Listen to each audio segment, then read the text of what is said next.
you'll never be able to do this. You're just not naturally talented enough. Today we're going to talk about what it's like learning piano as an adult and how you can give yourself the best chance of success.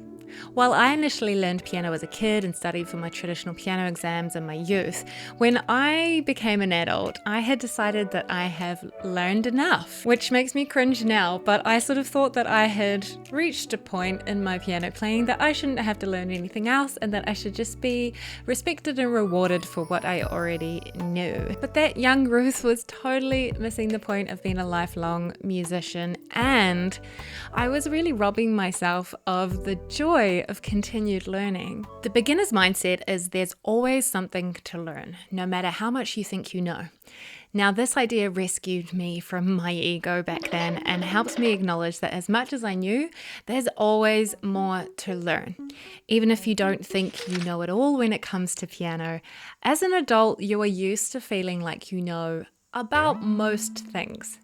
So feeling out of your depth is uncomfortable. And this is where the beginner mindset helps, to acknowledge that though you know a lot, there's still plenty to learn in this life. The sooner you can get used to the beginner's mindset, the better a piano journey you're going to have as an adult. Learning piano as an adult has the potential to be a rewarding experience, but you've got to put aside the negative voice in your head that says, "This is ridiculous. You can't do this. Are you kidding me? A 7-year-old could play that, or you'll never be able to do this. You're just not naturally talented enough." Those are all just defense mechanisms that our brain says to protect us from failing. The truth is that you will fail at first. But if you can get used to that uncomfortable feeling and accept that failure is a part of learning, you'll find the process way more enjoyable. I had this student recently who was so hard on himself for making errors, even for not playing something perfectly on the very first attempt. So I asked him to create a list of all the musicians who have inspired him and his desire to want to play the piano. At first, he only could think of 1 or 2, but after a couple of weeks, he came back to me with more and more musicians and songs that he wanted to add to this list that inspired him to play. He then created a playlist from that list so that he could listen to it whenever he feels demotivated to remind himself of his original inspiration. In the lessons that followed, this student was more enthused and positive than I had ever seen him before. Some people refer to this as simply your why, and you need to find this for yourself. Ask questions, explore different styles, and seek deeper understanding. It's more fulfilling than simply memorizing songs.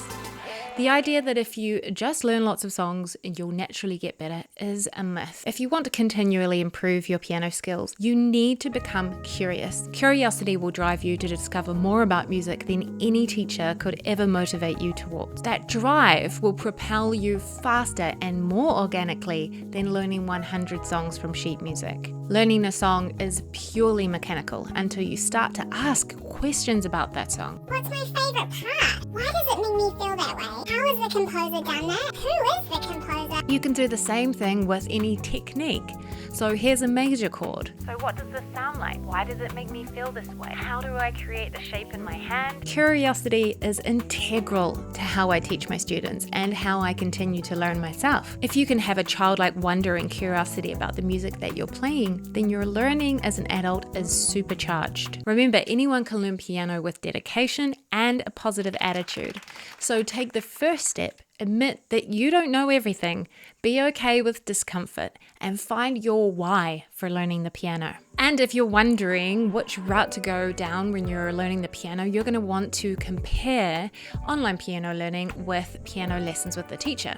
Now, I've already done the hard work for you, so you may as well go watch this video where I explain the differences and how you can make the best decision for your own piano journey.